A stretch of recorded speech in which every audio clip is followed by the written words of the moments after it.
I am Beth, and today we're reading again Maccabees chapters 8 and 9.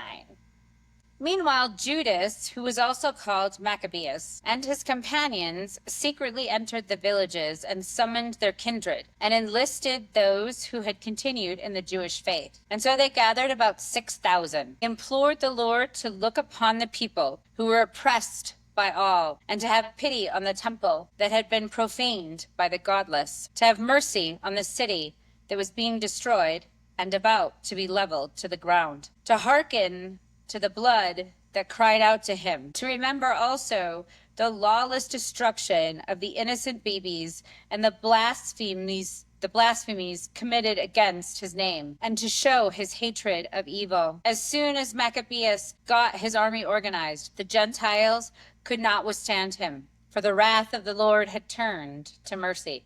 Coming without warning, he would set fire to towns and villages. He captured strategic positions and put to flight not a few of the enemy. He found the nights most advantageous for such attacks, and talk of his valor spread everywhere. When Philip saw that the man was gaining ground little by little, and that he was pushing ahead with more frequent successes, he wrote to Ptolemy, the governor of Coelesyria and Phoenicia, to come to the aid of the king's government.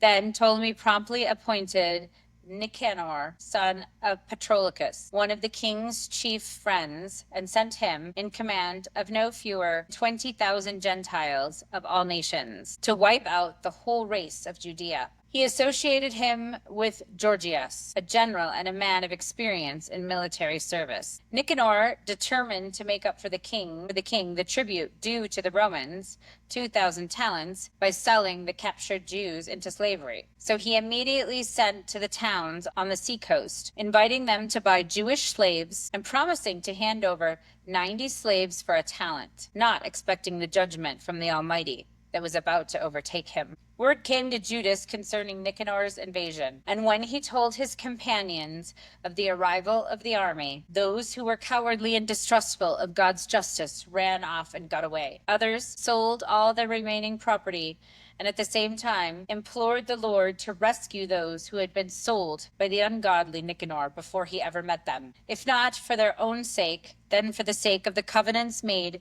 with their ancestors, and because he had called them by his holy and glorious name. But Maccabeus gathered his forces together to the number 6,000, and exhorted them not to be frightened by the enemy, and not to fear the great multitude of the Gentiles who were wickedly coming against them, but to fight nobly, keeping before their eyes the lawless outrage that the Gentiles had committed against the holy place, and the torture of the derided city, and besides the overthrow of their ancestral way of life.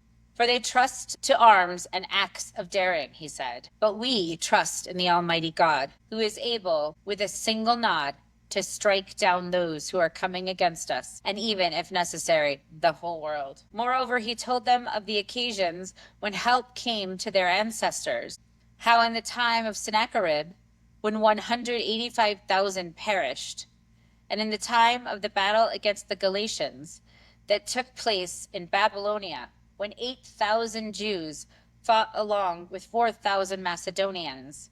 Yet, when the Macedonians were hard pressed, the 8,000, by the help that came to them from heaven, destroyed 120,000 Galatians and took a great amount of booty.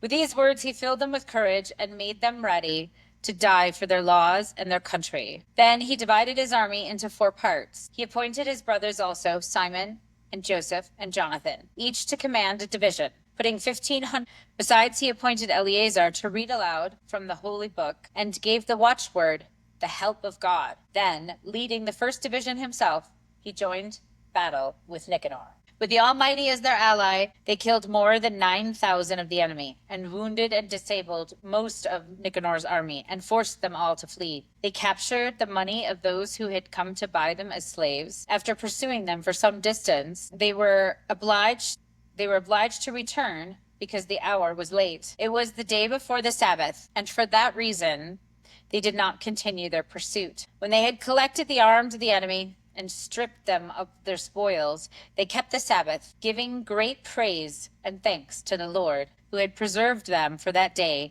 and allotted it to them at the beginning of mercy. After the Sabbath, they gave some of the spoils to those who had been tortured and to the widows and orphans, and distributed the rest among themselves and their children. When they had done this, they made common supplication and implored the merciful Lord to be wholly reconciled with his servants. In encounters with the forces of Timothy and Bacchides, they killed more than 20,000 of them and got possession of some exceedingly high strongholds. And they divided a very large amount of plunder, giving to those who had been tortured, and to the orphans and widows, and also to the aged, shares equal to their own. They collected the arms of the enemy and carefully stored all of them in strategic places.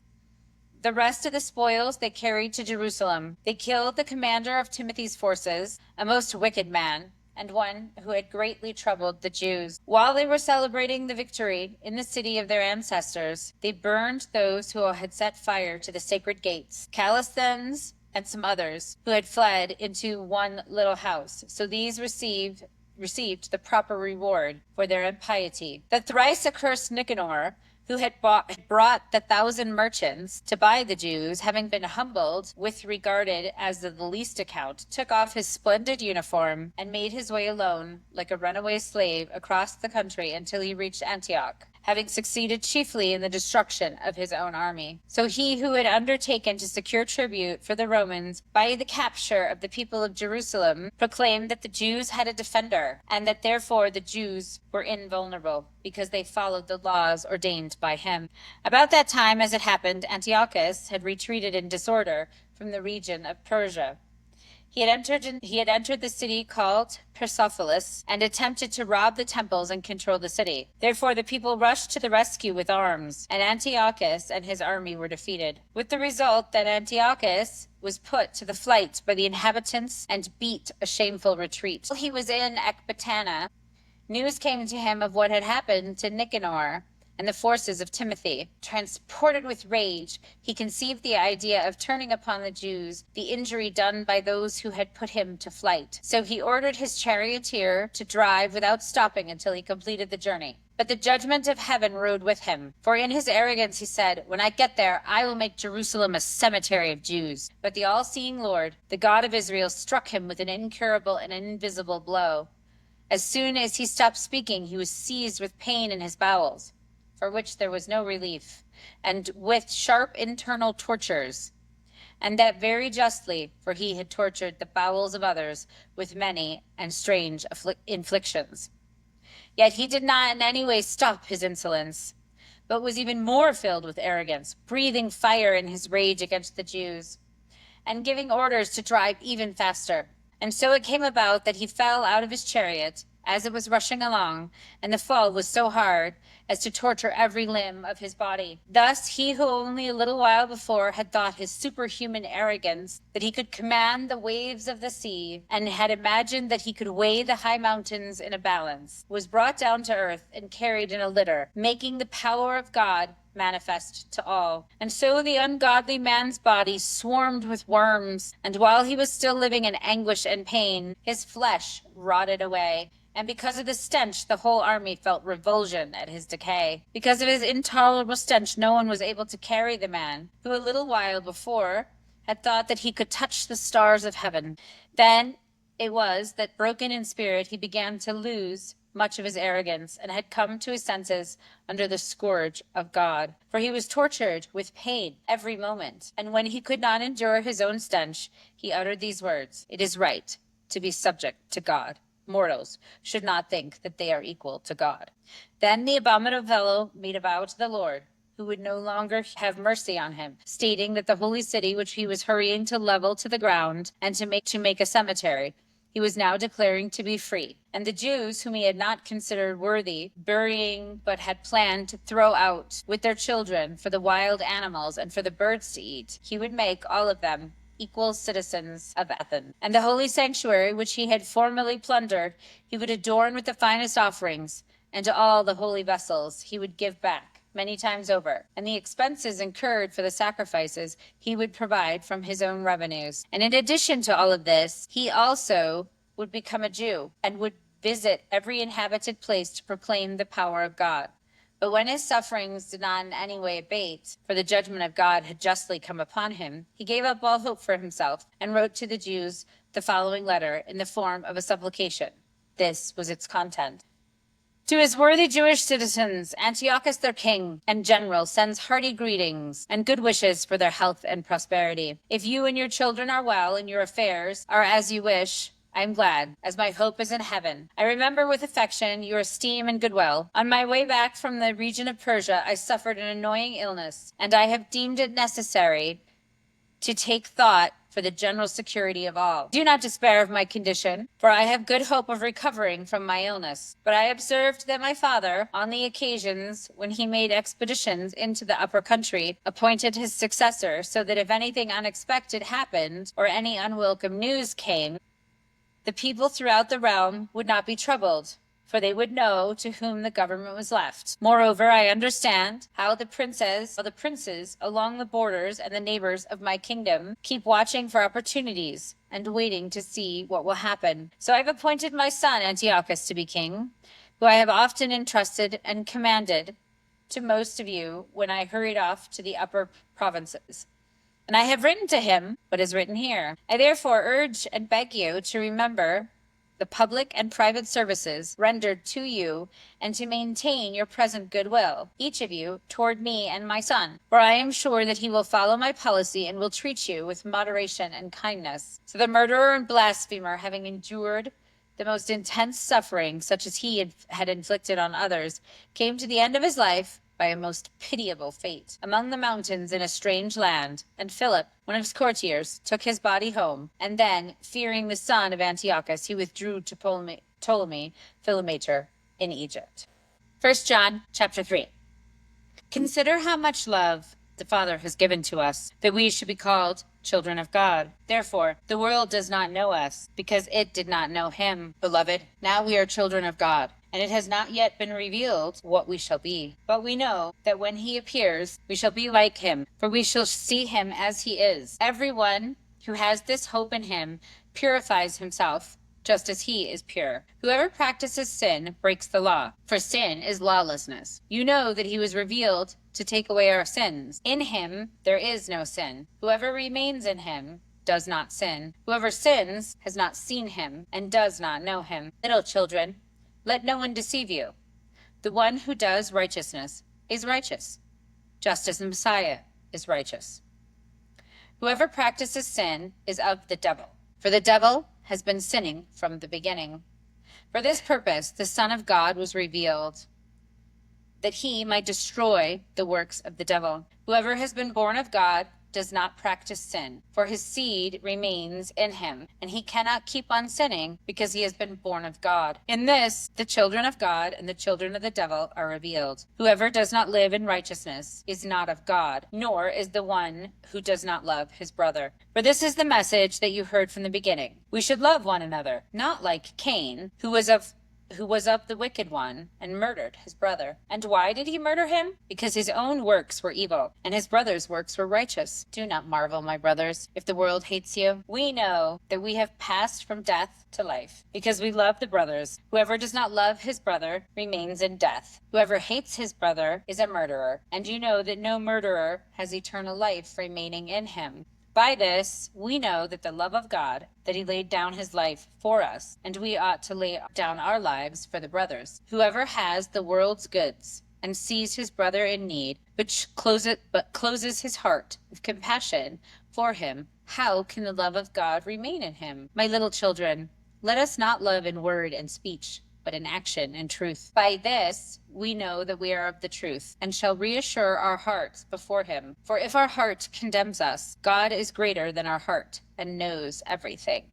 Beloved, if our heart does not condemn us, then we have confidence before God, and whatever we ask, we will receive from him, because we keep his commandments and do the things that are pleasing in his sight. And this is his commandment, that we should believe on the name of his Son, Yeshua the Messiah, and love one another as he commanded us. Now the one who keeps his commandment remains in him, and he in him. And by this we know that he remains in us, through the Spirit whom he has given us.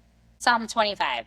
To you, O Lord, do I lift up my soul. O my God, I trust in you. May I not be ashamed. May my enemies not triumph over me. Yes, let none who wait on you be ashamed. Let them be ashamed who transgress without cause. Make me know your ways, O Lord. Teach me your paths. Lead me in your truth and teach me. For you are the God of my salvation. On you I wait all the day. Remember your mercies, O Lord, and your loving kindness, for they are from old.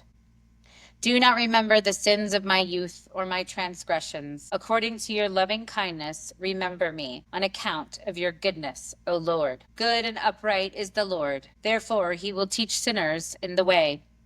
The meek will he guide in judgment, and the meek he will teach his way. All the paths of the Lord are loving kindness and truth, for those who keep his covenant and his testimonies. For your name's sake, O Lord, pardon my iniquity, for it is great. Who is the man who fears the Lord? He will teach him in the way he should choose. He will dwell at ease, and his descendants will inherit the land. The counsel of the Lord is with those who fear him. He will make his covenant known to them. My eyes are ever toward the Lord, for he will lead my feet from the net. Turn to me and be gracious to me, for I am isolated and afflicted. The troubles of my heart are enlarged. Bring me out of my distresses. Look on my pain and misery, and forgive all my sins. Consider my enemies, for they are many, and they hate me with violent hatred. Watch over my life and deliver me. Let me not suffer shame, for I seek refuge in you. Truth and integrity will preserve me while I wait for you. Redeem Israel, O God, out of all their troubles. Proverbs 25. These are also Proverbs of Solomon, which the men of Hezekiah, king of Judah, copied. It is the glory of God to conceal a thing, but the honor of kings is to search out a matter. As the heaven for height and the earth for depth, so the heart of kings is unsearchable. Take away the dross from the silver, and there will come forth a vessel for the refiner. Take away the wicked from before the king, and his throne will be established in righteousness. Do not exalt yourself in the presence of the king, and do not stand in the place of great men. For it is better that it be said to you, come up here, than that you should be put lower in the presence of a prince whom your eyes have seen. Do not go forth hastily to strive, lest you do not know what to do in the end, when your neighbor has put you to shame. Debate your cause with your neighbor himself, and do not disclose a secret to another, lest he who hears it put you to shame, and your reputation be ruined. A word fitfully spoken is like apples of gold in settings of silver, and as an earring of gold and an ornament of fine gold is a wise reprover to an obedient ear. As the cold of snow in the time of harvest, so is a faithful messenger to those who send him, for he refreshes the soul of his masters. Whoever boasts himself of a false gift is like clouds and wind without rain. By long forbearing is a prince persuaded, and a soft tongue breaks the bone. Have you found honey? Eat only as much as is sufficient for you, lest you be filled with it and vomit it. Withdraw your foot from your neighbor's house, lest he be weary of you and so hate you. A man who bears false witness against his neighbor is like a club, a sword, and a sharp arrow. Confidence in an unfaithful man in time of trouble is like a broken tooth and a foot out of joint. As he who takes away a garment in cold weather, and as vinegar on soda, so is he who sings songs to a heavy heart. If your enemy is hungry, give him bread to eat, and if he is thirsty, give him water to drink. For you will heap coals of fire upon his head, and the Lord will reward you. The north wind brings rain, and a backbiting tongue an angry countenance. It is better to dwell in the corner of a housetop than with a brawling woman in a wide house. As cold waters to a thirsty soul, so is good news from a far country. A righteous man falling down before the wicked is as a troubled fountain and a corrupt spring. It is not good to eat too much honey, so for men to search their own glory is not glory. He who has no rule over his own spirit is like a city that is broken down and without walls. Thus ends the reading for today. Never walk alone.